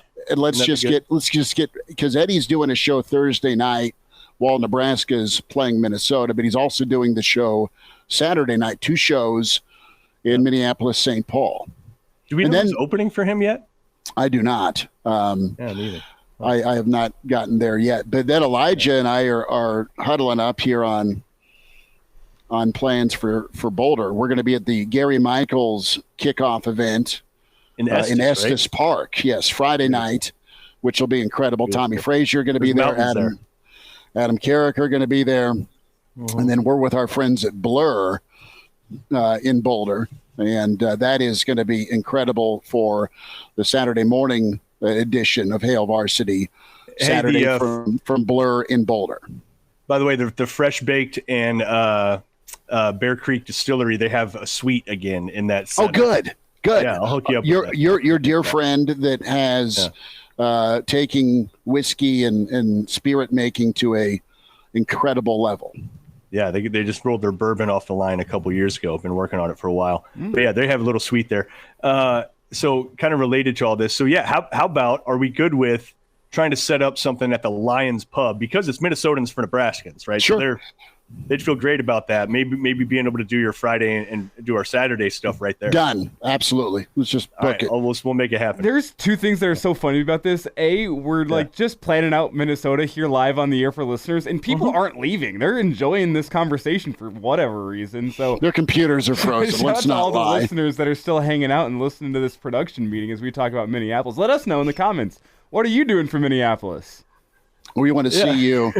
Come see us at the Lions Pub. Moonbot is asking about the Estes Park event, GaryMichaels.com. We love Gary and Nate, Uncle Nate. I think there's a couple of seats left for that, but it's getting there. I mean, it's getting close to capacity. You've got prime rib and salmon that Navat's serving, and then it's going to be pretty good. And then, our friends at Blur, Stacy and Company, that's going to be so much fun. Now, hey, Moonbot, we've been over this. Just act like you know what you're doing. You don't even have to get tickets. What you're going to do is, Moonbot, walk in with an extension cord around your right or left shoulder, and say, "I'm part of the radio production crew." Yeah, ride in on an elk. Dismount from the elk, and you're good. You're fine. Wear a cape with a big red N on the back of it. Yeah, absolutely. You say, "I'll be in and out." Schmidt needs this. Boom, big time it. Elijah, you're going to be. It's a tray of beers. Elijah, are you in Minnesota? Excuse me, Minnesota. Or are you back at the home front? I'm the home front for Minnesota. I'll be on the road for Boulder, and there may be a carpool situation with Schmidt and I coming back from Boulder. We need to figure all that out, because I was planning on staying in Denver, and now maybe I'm staying in Boulder, and we'll figure it out. All I know is Blur Parties is the place to be before Nebraska-Colorado gets it kicked off Saturday morning in Boulder. Post game also at Blur Parties with both those places. Weed is legal in Minnesota and Colorado. So you got to not legal on the airplane ride to and from. Right, and not legal on the air, according to the FCC, I believe. It's true. So you got to refrain from that. Don't do it. That counts for gummies, everything. Wasn't planning on it. That. Okay, good. I'm glad we had this talk. I'm not going to hop on there. Have you guys ever thought about how, I'm not going to pull that in Boulder. No. Dude, what is winning? What are you doing? What are you doing, Elijah? I'm eating a balloon. Shut up. So if you lost a game, what does it really mean? In the end, bro, we'll take your calls. If you guys, want to talk about football, Kraynak, 4 years ago, you set us up at Bear Creek Distillery, and that was awesome. That was so much fun. You want to do that again? Well, we have room for that. We're at the Novotny thing Friday. Well, I know, but Gary Michaels. Yeah. No, I get Friday night, but I just didn't know when you were traveling in if there are any other shows where you got to find a home front. Oh, I'm thinking about leaving. I am thinking about being there for a Thursday night. I'm sure they'd have you. Yeah. You could also go to Fresh Baked, which is the head shop which is the dispensary in Boulder. I've done a show outside. I've done a show outside a weed shop before in Norman, right? You do it inside. That's true. Yeah. We were just outside a weed shop in Norman. That's where we had a tent and a power outlet. That's where we're doing the Friday Norman show. You could do it. I'm just saying. I think Chad would let you in. It's an option. That would be that would be the most Boulder thing ever. Like we're at Fresh Bake. Isn't the FCC okay? Matthew on the in the stream asked, isn't the FCC about like the NCAA these days? What's the point? That's a good point. That's a great especially point. It's terrestrial radio versus digital. Vic Blaze saying he'll bring the Templeton. You might Vic not have in Denver. But you might not have to with Bear Creek in the mix. We saw Vic in Dublin last year. I know. Remember Vic at the what was the bar we were at? Oh God, I'd have to look it up. I can't remember exactly. Shoot. It was great. It was great. I left. I gave the Mary Cobbler. The Mary Cobbler. Yes, and the bartenders were all Brazilian, which was different. Remember? And I gave one of them one of my hats, another one of my shirts, so that they could represent the Huskers. And another one of them one of your numbers. We would love that. I got her number, but she didn't give me the other 8. We didn't have the international code, and it was a problem. Still got pictures of that. She was beautiful. She was great. Yeah, there's a hot Brazilian bartender in Ireland right now sporting a Herbie shirt, Well, and there's another gal. Me. Yeah, well, and there's another gal. I had another shirt, by the way. I wasn't, it wasn't a shirt off your back type situation. Right. I didn't go Chris Farley Chippendale style. What's funny is so the game happens, Nebraska loses. We get back into our post game show from Mary Cobbler. We're doing that, and I remember that. We walk in, and you've got this giant bear that's stuffed above the entrance of the Mary Cobbler in Dublin. Yep. And above it, you had an acoustic performer playing all sorts of classic rock, beautiful voice, beautiful sound. And you had every beautiful blonde woman in Ireland mosh pitting, singing along. It was a sing along that really, if you're there's so many Nebraska fans there that came to see us. It was awesome. They were pissed about the game in Dublin, but they had a great time afterwards despite. Well, yeah, because it was arm in arm singing, spilling Guinness. It was a scene out of a movie. It was fun. 100%. And remember, the stadium was just like, well, internet's not working, so I guess beer's free beer for everybody.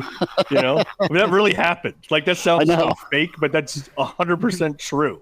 They're just like, well, we can no longer accept money, so you might as well just give everybody beer. Of course. It's like, yeah, good idea. Budweiser and Guinness. Yeah, it was good. We've been a lot of road trips, man. I love it. I can't wait for Minnesota. Can't wait to be at the Graduate. Can't wait to be with the Minnesotans for Nebraska as a part of that weekend. Can't wait to see our friend Eddie Vedder. That'll be awesome. Hey, what if we can line up the Lions Pub?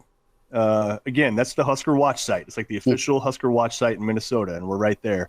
If we can line them up, maybe we can even have those fools on for a couple minutes next weekend, possibly.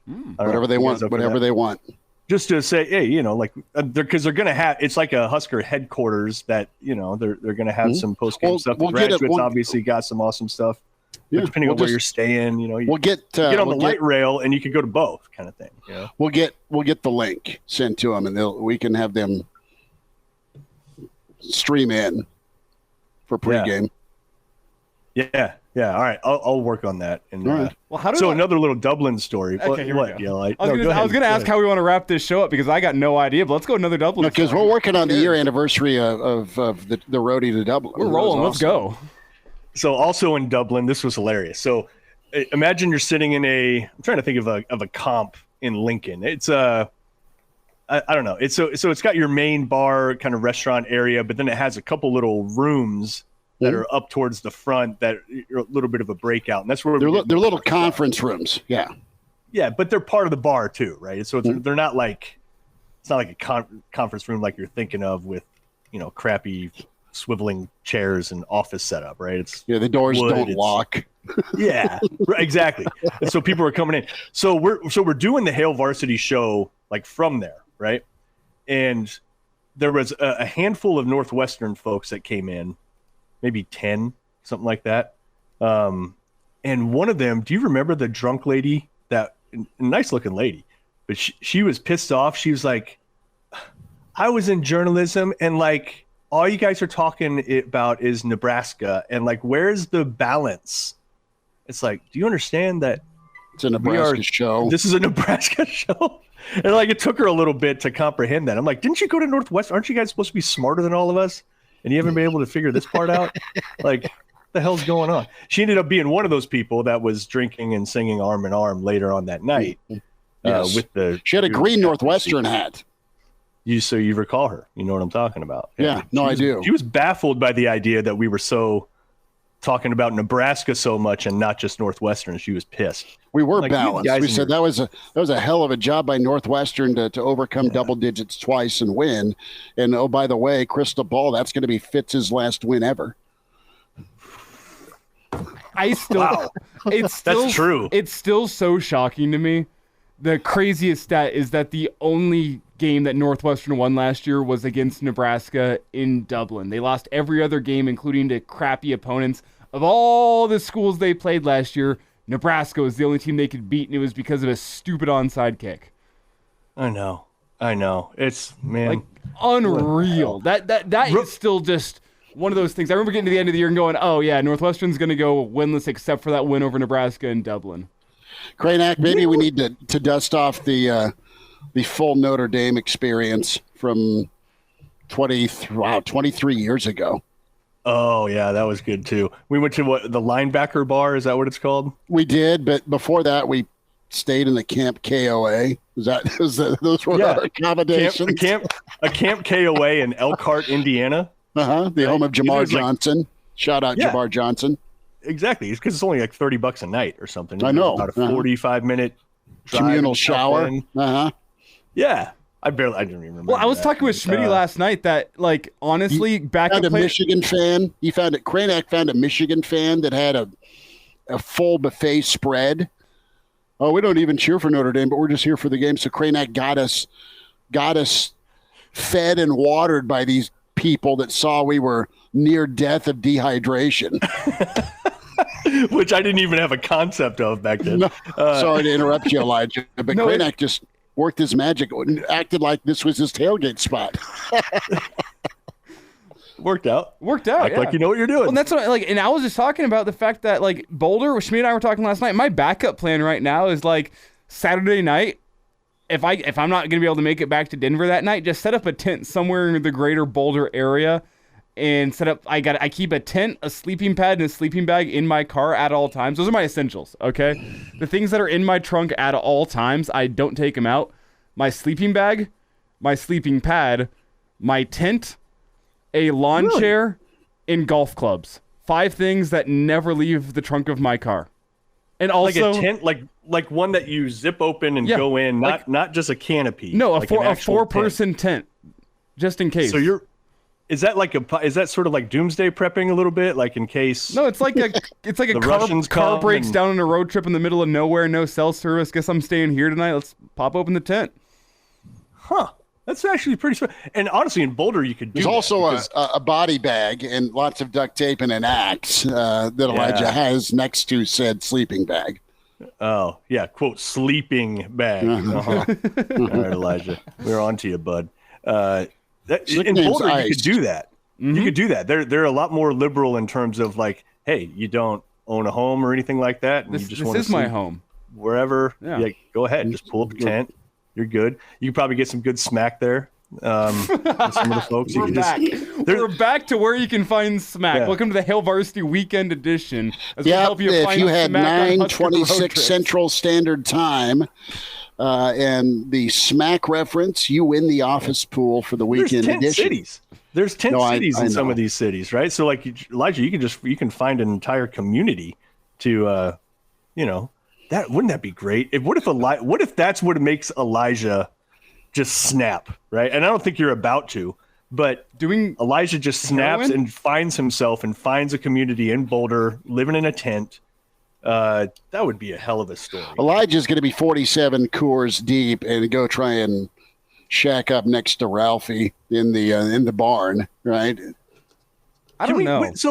I don't know. I think I'm more likely to set up a tent in like the woods, like outside Boulder, and like just live there, write some manifestos, see what happens. Please don't. Get mauled by a mountain lion, and that's how you go out. Like if you're going to go out, right? Get mauled by a black bear or a mountain lion, something like that. That's a good way to go. You're starting to sound like Joe Rogan. That's like something Joe Rogan would say, like circle of life. Like if I'm going to die, I want to die by the hands of a tiger, the most natural way possible. Make sure it's a carnivore. I personally don't want to be eaten alive. That sounds like one of the worst ways to go. It'd be natural, I guess. But like, I kind of rather just like die of a heart attack at age 90 in my bed, never know it hits me. Just like go to sleep one night, never wake. That sounds much more preferable to like mountain lion mauling me to death.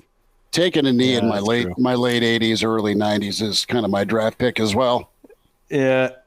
Another quick Notre Dame story too. So right when we get out of the car, 'cause that's an early game, right? Wasn't that 11 a.m. or 12? It was 2:30, but we didn't really know what time it was that whole weekend. We got maybe 2 hours sleep or something. We ended up almost running some poor Amish bastard off the road in your van. No, you're right. So it's not Amish. It's what is it? The Mennonites or sorry, he had a beard and didn't have a vehicle that had a motor. So they're all over Elkhart, right? They're right by there. So literally, as you're driving on the highway, you are going to see like schooners. You're going to see people on horseback. Like there's a wagon. And you're just dying laughing. I mean, you're not trying to make fun, but you're just like no. And then you roll into one of their then you roll into one of their breakfast cafes, and you thank God for them because it was great food. Yeah, I mean, it was actual food, no preservatives. That's against their religion or whatever. Mm-hmm. That part was good. But as we get to the parking lot at Notre Dame Stadium, like, do you remember this? Like right when we get out. And so and the parking lot's kind of far away from the stadium. We got a good. We were lost. Half-mile walk. We were lost finding the car, and some little guy in a short bus painted blue and gold picks us up, named Monty. I don't remember any of this. Okay, Monty picks us up. It's a short bus. It's blue and gold. We rode on a short bus? Yeah, he took us to linebackers. He knew we were. Oh. Yeah, this guy that's a little person. Yeah. Is the one who said, we don't say midget. Right. Not good. But he had, I'm not making this up. I'm not hallucinating. Could you call him a leprechaun? He was not the mascot, but he had a short bus. It was blue and gold. And he's like, you boys look like you're hurting. Follow me. So we get in his bus and he takes us to linebackers. So we thought that was a good idea. Well, we couldn't find the car. We didn't know where the hell you parked. Oh, this sounds like the story that like a weekend bender, like you think it's true, but your brain just like throws it in there to make things add up that weekend. Like, oh, a person that happens to look kind of like Notre Dame's mascot picked us up and dropped us off at the bar. That's how we got here. I don't remember. No, and we didn't pay for. We didn't drink and dash. We didn't pay for a single drink that night at linebackers. Really, I don't remember that part. Monty covered the tab. I kid you not. What? I don't even remember Monty. We got to look him up. This is kind of pre-social media. We got to look up Monty. Be like, hey, thanks, man. That was if he's around still. We don't even know. But so one reason why we can't remember a lot of it is this story. So we roll up. We're on 2 hours sleep. We park. It's probably 8 a.m, right? Game's at 2:30. Apparently. We got after it the night before. Yeah. So as we get there, we take maybe 50 steps. And there's a guy, a Notre Dame fan, and he has a pillowcase full of airplane bottles. Yes. Airplane shot bottles, right? A pillowcase full. I'm not talking like 50. He has like 290 freaking, it is a heavy ass looking like Santa Claus freaking, satchel. And we thought he was Santa. shots, all the whiskey, and he's like, "Hey, gentlemen, come over here!" Like right as we get out of the car, and we're on 2 hours sleep. So that's how we start. Is just 8:39 in the morning, whatever the hell it was, taking down airplane bottles. So of course we end up in a car with Monty, the short bus driver. That what? Of course we did. I am not lying. It's this navy blue short bus with a gold stripe. And it said "Fighting Irish" on the side. The best part.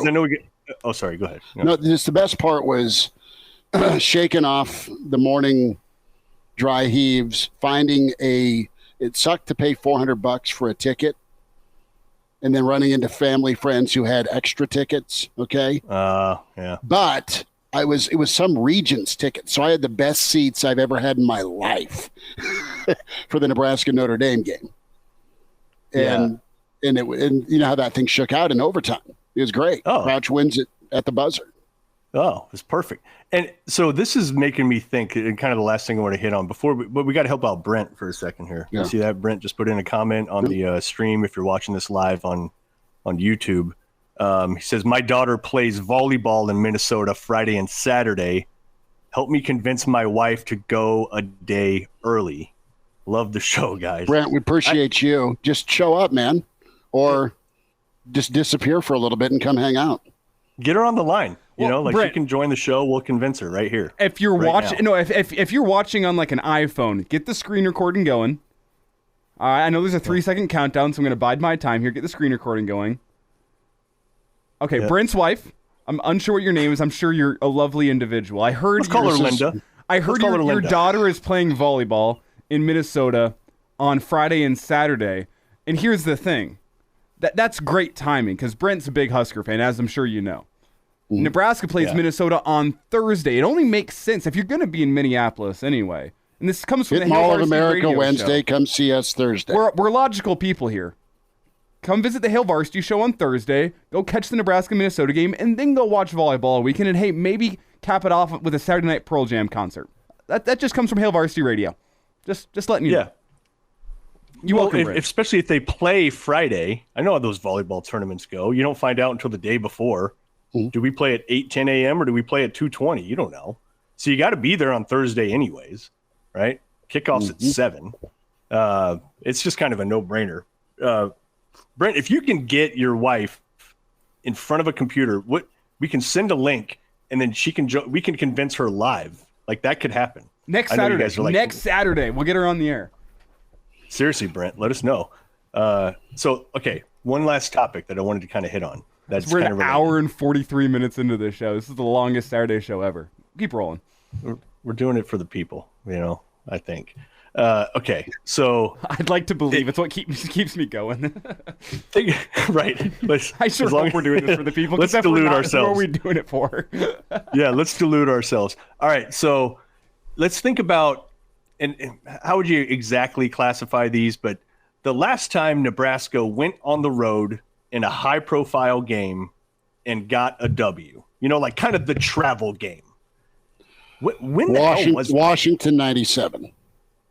Oh my God! Do we really have to go back that far? No, because even Notre Dame. No, Notre Dame would qualify. That was 2000. That's fair, but Nebraska's preseason number 1, though. All right, they were the number 1 team in the country. You're supposed to go do that.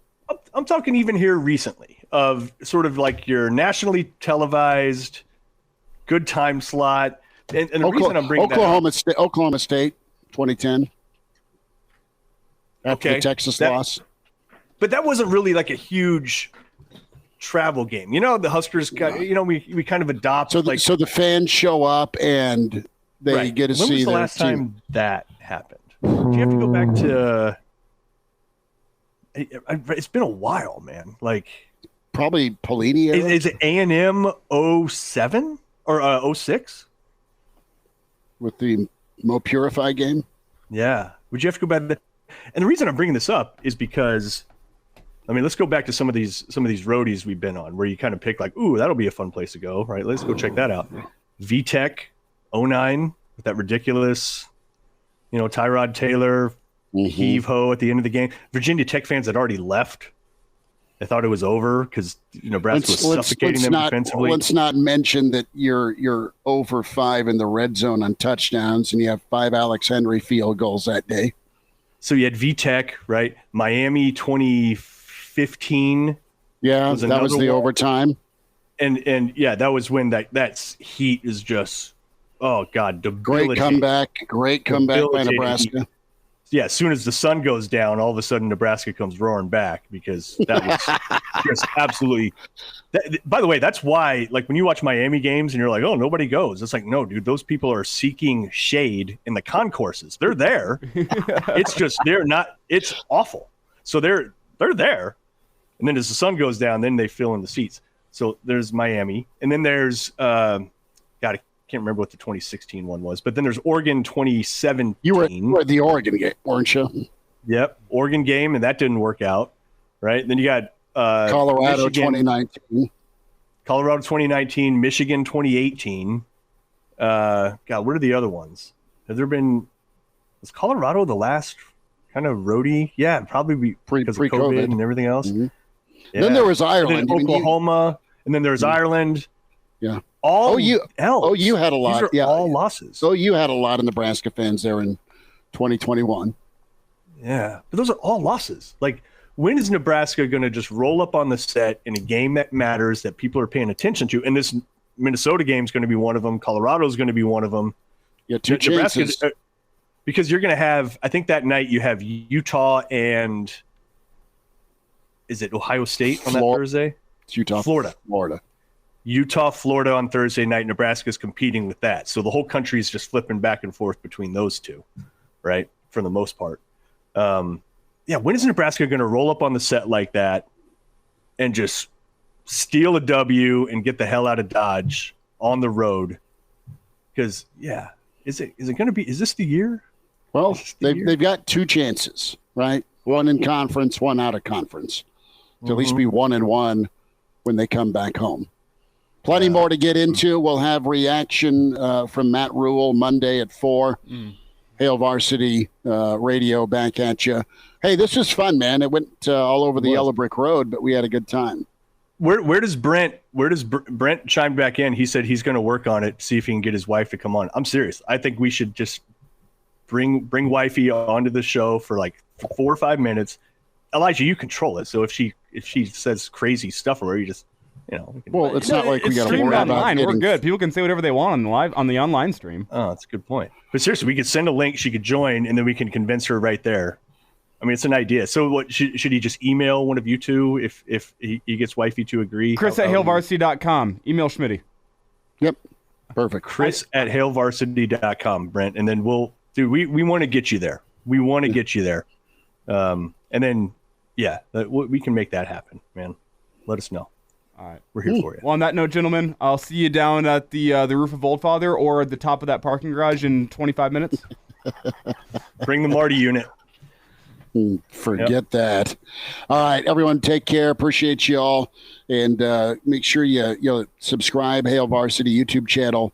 Check that out and follow Hail Varsity Radio, Twitter at HVarsity Radio, and Facebook and Twitter for KFOR. Give those likes and follows at Schmidt_radio, at Herbel Essence. Kraynak, someday we'll get you back on social media. Everyone have a great weekend. Thank you so much. Find me on LinkedIn.